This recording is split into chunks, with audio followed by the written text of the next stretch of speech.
We really wanted to mark the 40 years of Pride being in Wales. The first Pride March took place in 1985, with some really brave people actually marching right through the city centre. Lots of bemused faces, we're told, but actually with a really serious message behind it. And that's sort of the birth of the modern movement, which then saw the kind of 99 was the first event in Coopersfield. It's actually a good way of remembering the journey that we've been on, and how far there is still to go. I often say that the lives we live today are the history of tomorrow, and what I mean by that is we need to be inspired by what's gone before, and remember we've got a duty to fight for people's rights and people's equality as well. I mean, 40 years is a long time ago, and I'm conscious of that. It seems like a long time ago.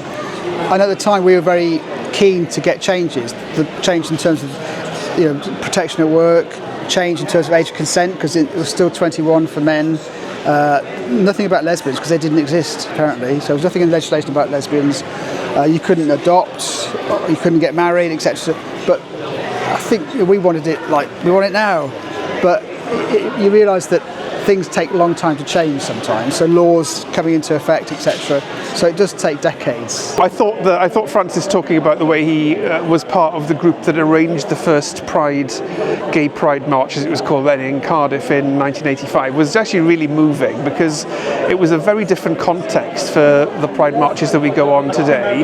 But such an important step, both in our history, but also in our confidence and our development and our sense of ourselves as a community. And those things are really important. It's actually about a sense of belonging for us. How do we belong?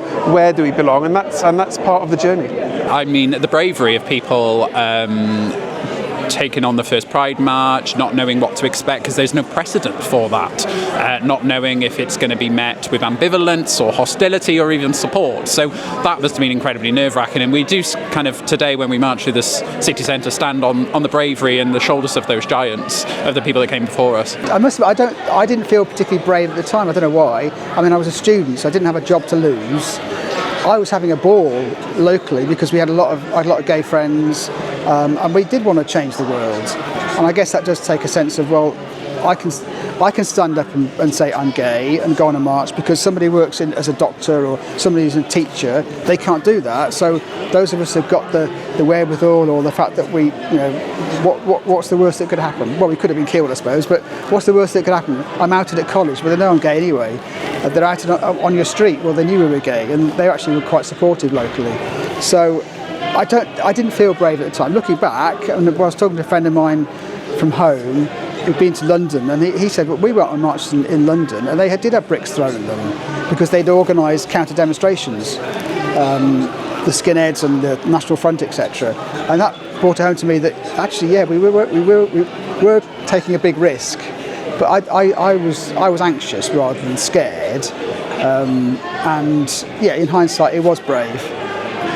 But we did it, History's so important to informing where we want to go, and remembering the contribution of people in our community that have contributed and built the rights that we enjoy today from the ground up. Everything started from somewhere, and I'm really in awe of hearing some of the testimony from those people that stood up and said, this isn't the way I want to live, this isn't the way my society should be, let's do that. And we've come so far in such a short space of time, but there's a lot more to go. I think it's great to be doing it here in the Senedd, in Wales's National Parliament, surrounded symbolically by glass, that it's open for people to come in and to remember, obviously, the journey we've been on for 40 years, the march we've been on for 40 years, but also, frankly, to remember that we've got a lot further to go, and we mustn't forget that. Last year we had the form-up zone for the parade went further than the council had expected it to, right down Westgate Street, the whole length, and then past the BBC building. So looking forward to that being even bigger again. And I think it's just because more people understand what we're trying to do, more people come on board with what we're trying to achieve. But it's a really serious point this year, is we've seen some retrenchment in rights. We've seen companies getting rid of things like diversity and inclusion policies, and that's really important for us to kind of understand what's going on in the world and still be here and fighting for our rights. And one of the things I mentioned when I was speaking, that there were quite a lot of people on the march who weren't lesbian or gay or bisexual or transgender or whatever. They were what you call allies. A lot of heterosexual women. And also bear in mind that those students of 40 years ago went into local government, went into politics, some of them. In fact, I think Keir Starmer's wife was at Cardiff University a couple of years after this. So that generation now became the ones who changed the laws. So they grew up in a world where being gay was not quite so weird, and they knew gay people at college. So I think that's partly why things do change once that generation get into jobs and get into becoming managers and MPs and that sort of thing. It was something he said, those words meant to walk. The performance of the school were really great, and I think that idea of being a thorn in the side is actually important for us all, isn't it? Whichever part of Wales, whichever part of the world we live in, there's more that we can do to bear down on bigotry and on discrimination, and we've all got a part to play in that.